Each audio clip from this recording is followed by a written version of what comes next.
Hey guys, my name is Wildcard and welcome back to my channel. So the latest update between the New Zealand Rugby and the Silver Lake deal is that the New Zealand Provincial Rugby Union clubs have unanimously approved the deal to go ahead.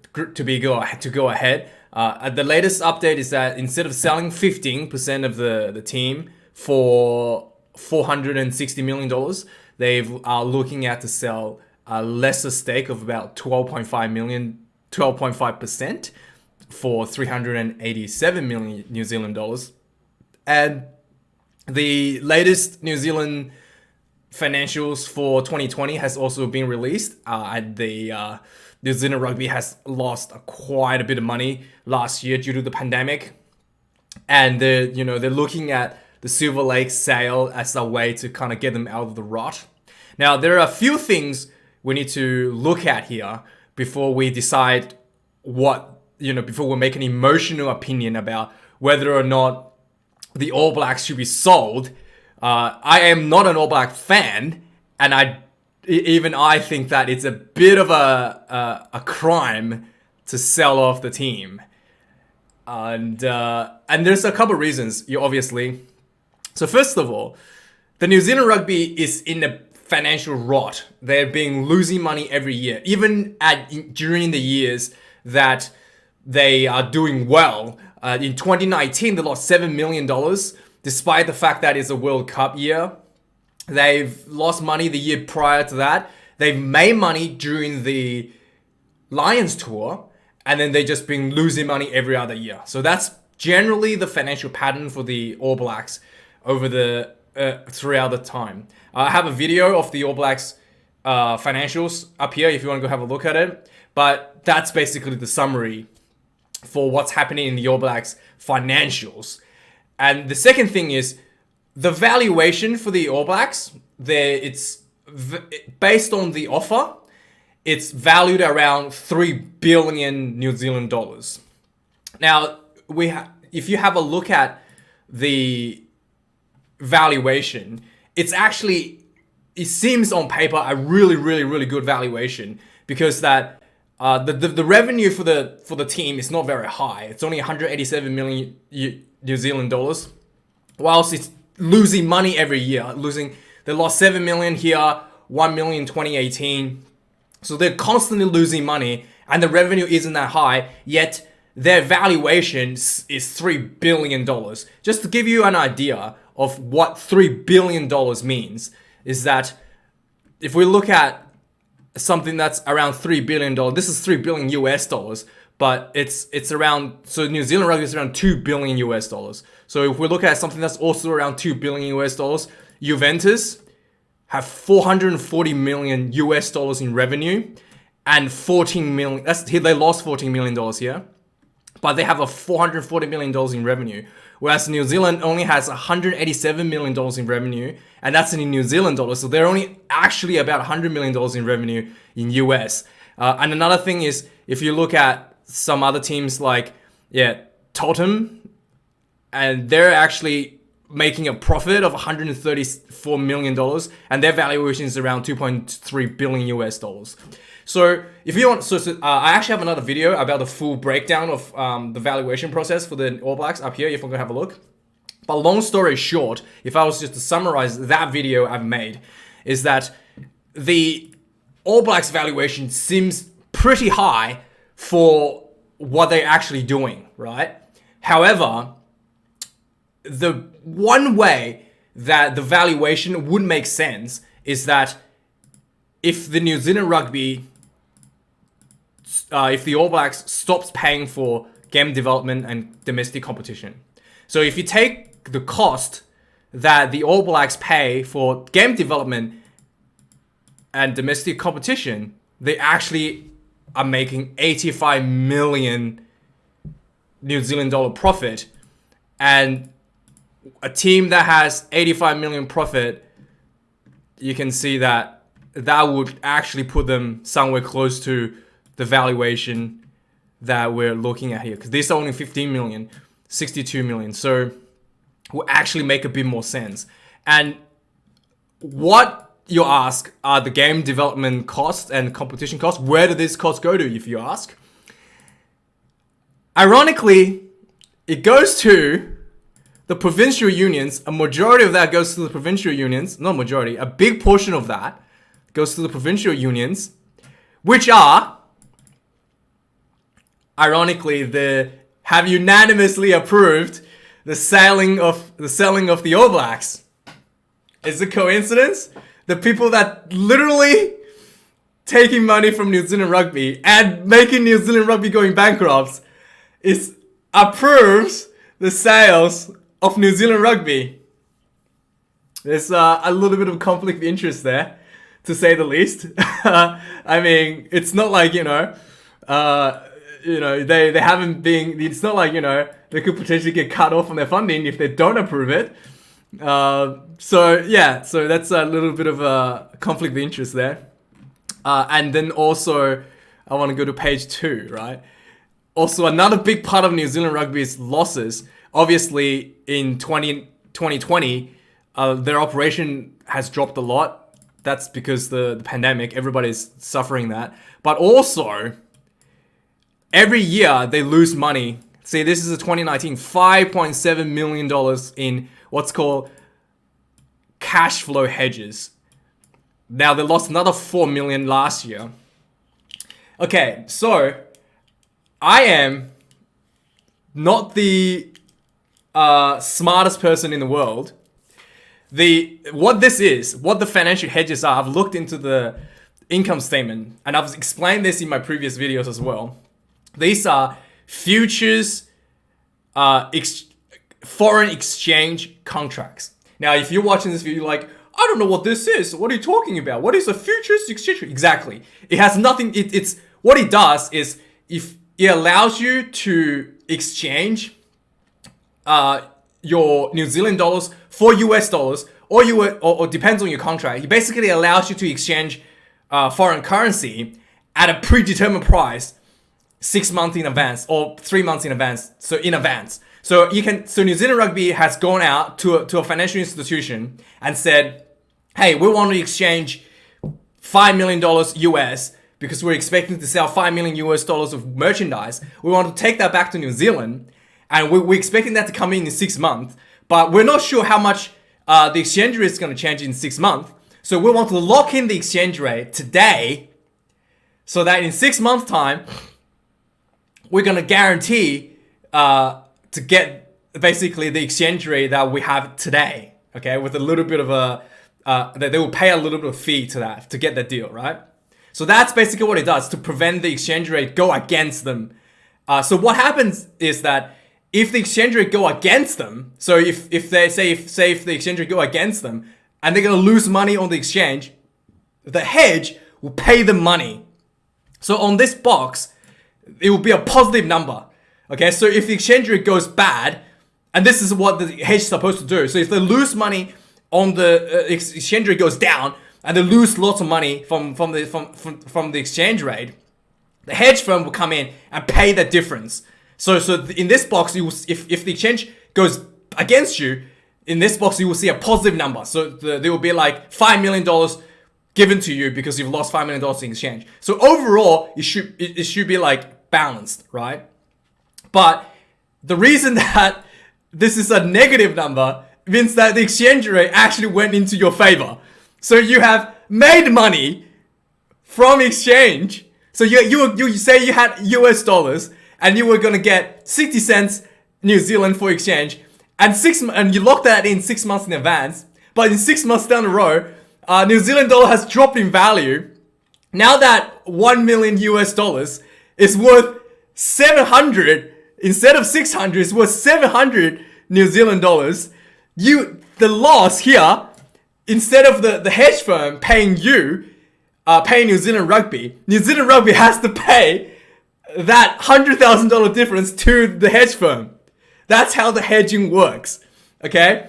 So the fact that there's a loss here means that they have miscalculated the direction of the exchange, and they've consistently miscalculated that they've lost money every year on this. Some years they have made money quite frankly. But they've consistently lost money almost every year. Even in like the Lions tour years, they've lost money. But the Lions tour made so much money, they came out ahead overall, right? But like, yeah, that is something that that's just, I don't know. If you hire like I don't know, you probably need better analysts to have a look at the exchange rate futures before you lock yourself in. That's probably something that you should look at in Zealand Rugby, because that is a lot of money, especially in 2019, right? They've lost almost as much money just from that foreign exchange. In 2019, they've only lost $7 million in operation costs. Operation cost means like selling tickets for people to come to the game. They've only lost $2 million for that. Yet, their foreign exchange loss was $5 million. Only $2 million more in their operation costs. So the foreign exchange losses is almost as much as their operation cost in a good year. Okay, in a normal year. Okay, good year or normal year. So New Zealand Rugby really needs to have a look at that, right? Now let's move to the next point, right? So some people were saying,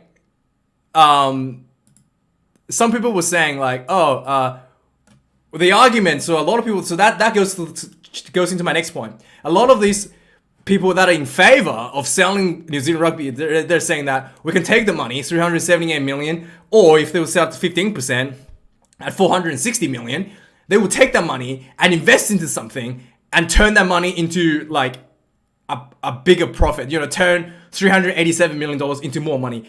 Historically speaking, that has not been the case for you, New Zealand Rugby. You have been losing money perpetually throughout the years.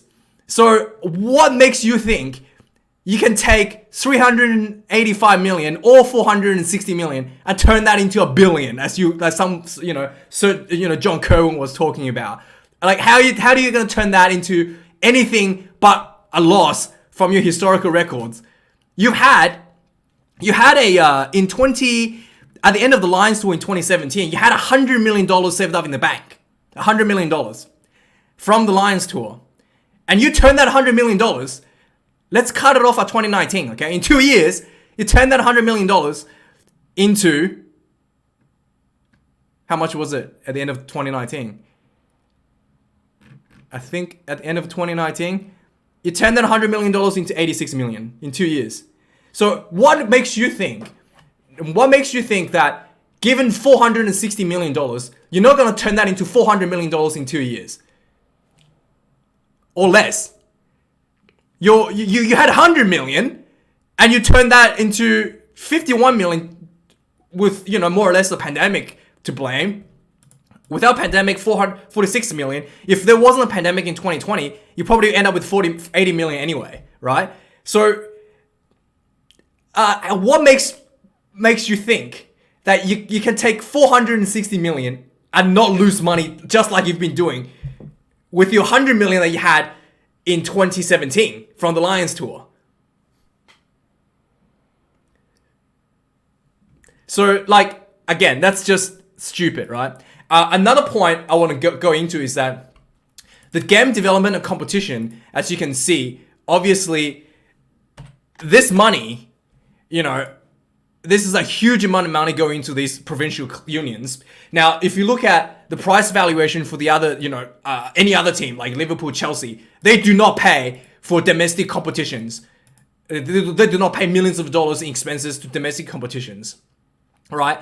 So if Silver Lake comes in, what's going to happen, what they're going to do is, the only way for them to make financial sense for Silver Lake is to tell the All Blacks to either remove these costs, which All Blacks will not agree to, right?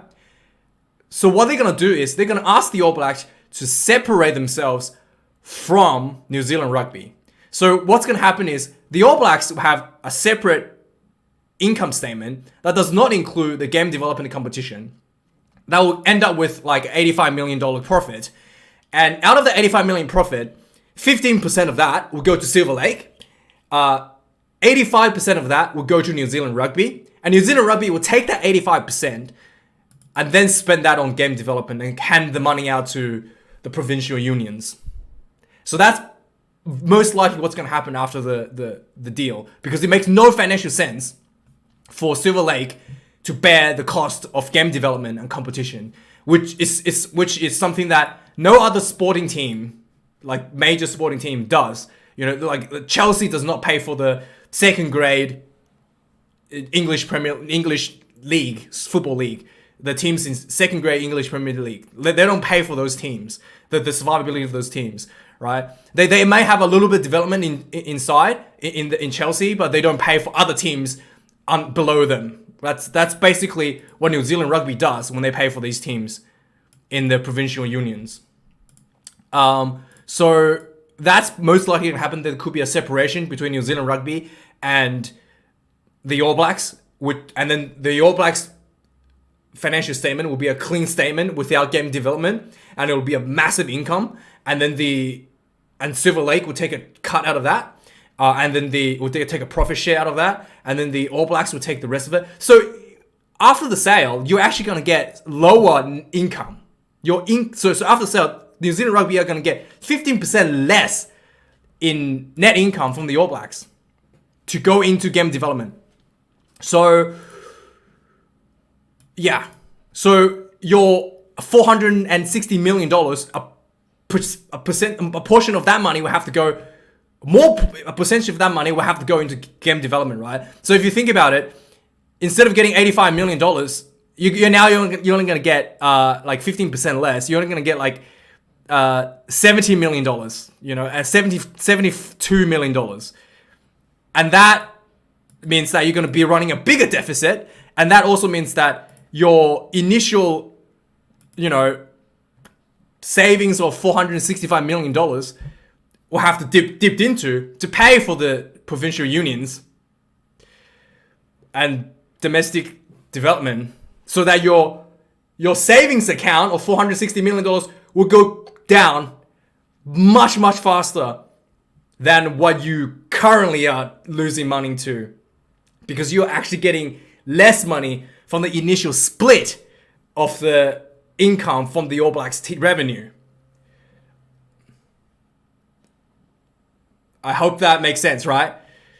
You're not going to get the full 85 million anymore. You're going to get 85% of the 85 million in the future because you've sold 15%.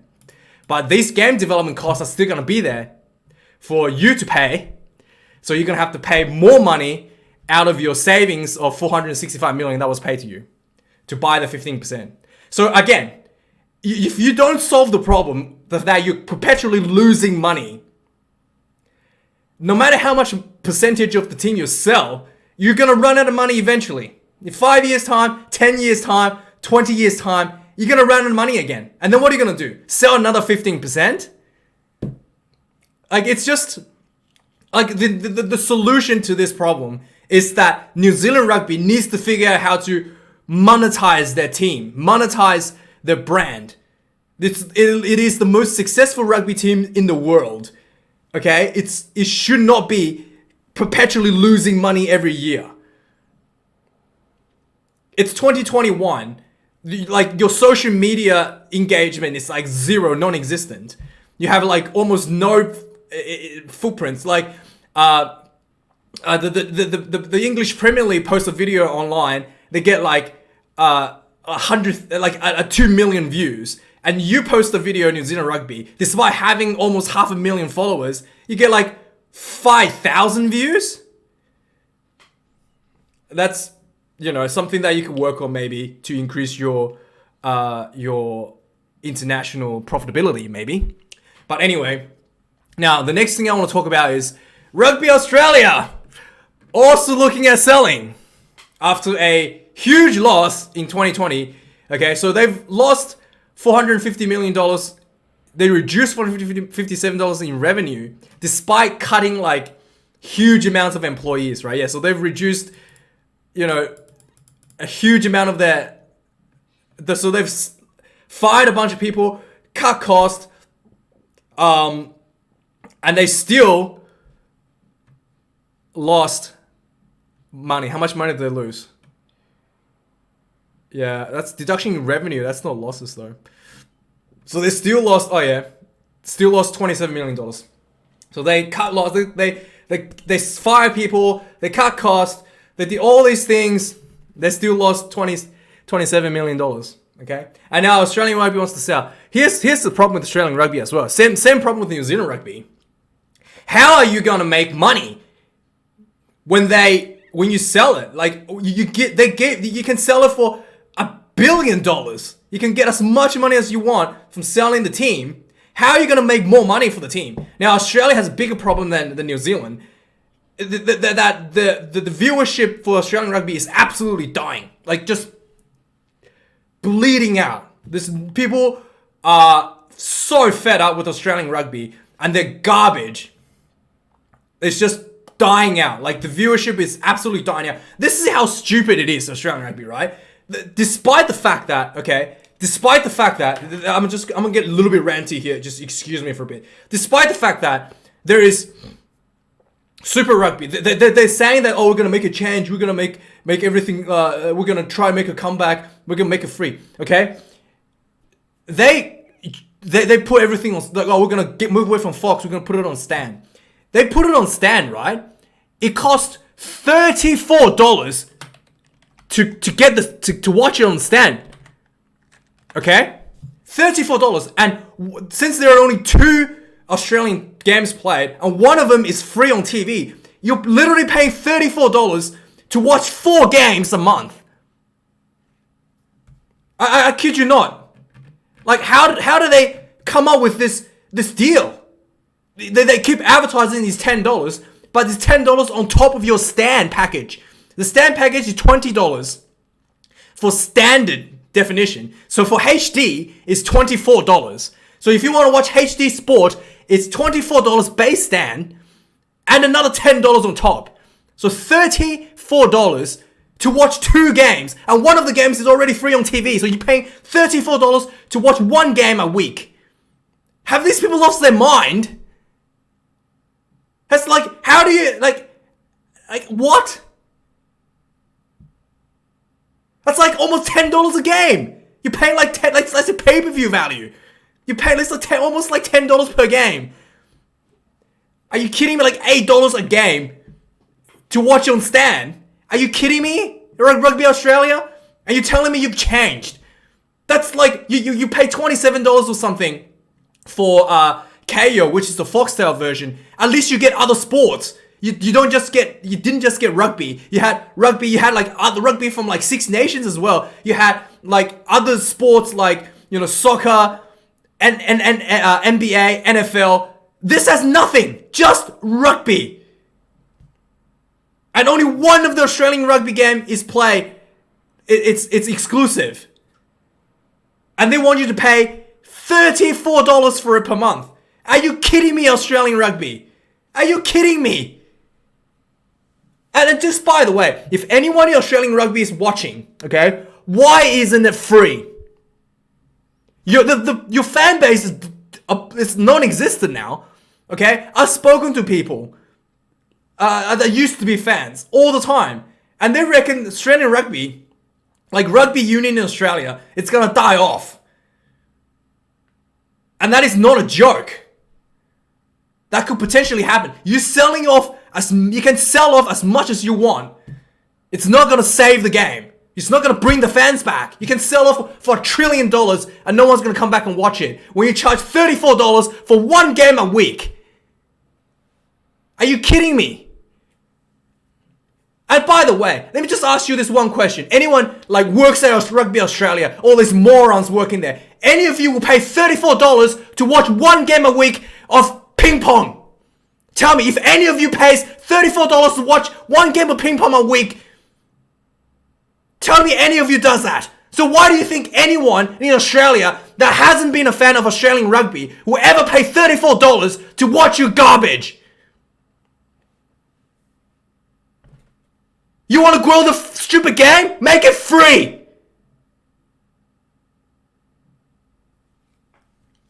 It's just so awful, the people running the stupid place. So stupid. And I was reading the report, right? Just let me come down a little bit, because I'm probably going to get really, really, really angry for the next bit. Just reading the report, right?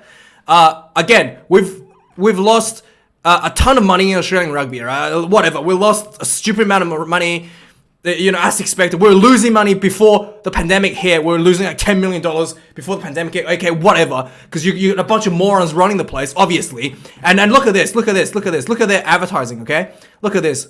Look at this. Look at this. Look at this. Absolute awful people, right? This absolute... Look at this. Look at this absolute fucking moron that's running the business, right? Oh yeah, he worked in Network 10 and News Corp. Of course, this idiot worked in News Corp. Of course, he's now the CEO. Of course, he's now the chairman. Hamish McLean. If I see you on the street, Hamish,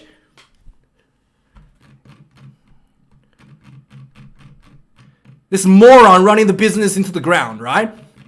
Look at this guy. Look at this guy. Look at this. Look at this absolute muppet, right? I just had to show you one photo, and you understand why everybody's so fed up with this absolute awful people running the business. Okay? I'll just show you one photo of this absolute awful. Look at this guy. Look at this guy. Look at this guy. He's wearing. Look how much you love rugby. He's wearing a scarf. Okay? That look like some kind of indigenous like Wallaby scarf, right? Look good. Yeah, look good. Look how much you love rugby. Guess what? If you actually look at into the shop, this scarf is not actually a Wallaby scarf. This is just something that he wears to show you how much he cares about indigenous rugby. This scarf is not actually a Wallaby scarf. He just wears something that looks like an indigenous pattern on it, and with the green and gold on it, to virtue signaling. This absolute stang of a person.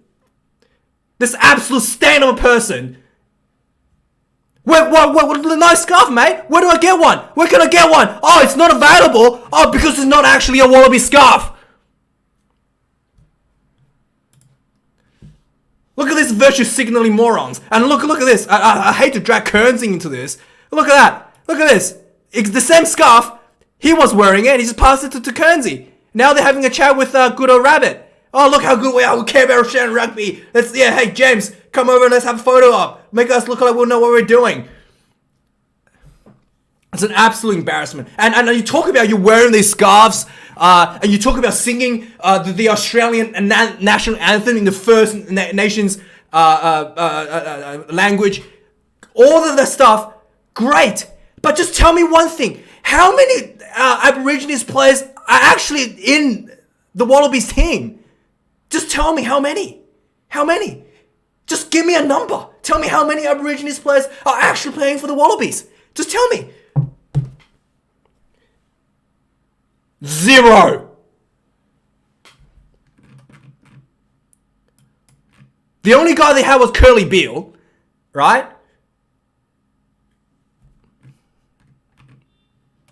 And they couldn't even make him a superstar like he deserved to be. Just so awful. These people running the place. Like this guy. Look at this guy. Look at his face. Look at his face. Absolute stain. Anyway, I don't want to talk about Australian rugby. I'm sorry. I apologize. Thank you for watching this video. Yeah, let me know what you think. If I see this guy on the street, I swear to God, probably will, because Rugby Australia is just down the street from me. Probably will run into me one day. But yeah. Anyway, thanks for watching this video, guys. Let me know what you think about the sales of New Zealand Rugby and anything else you want to talk about. And appreciate you watching, and thank you.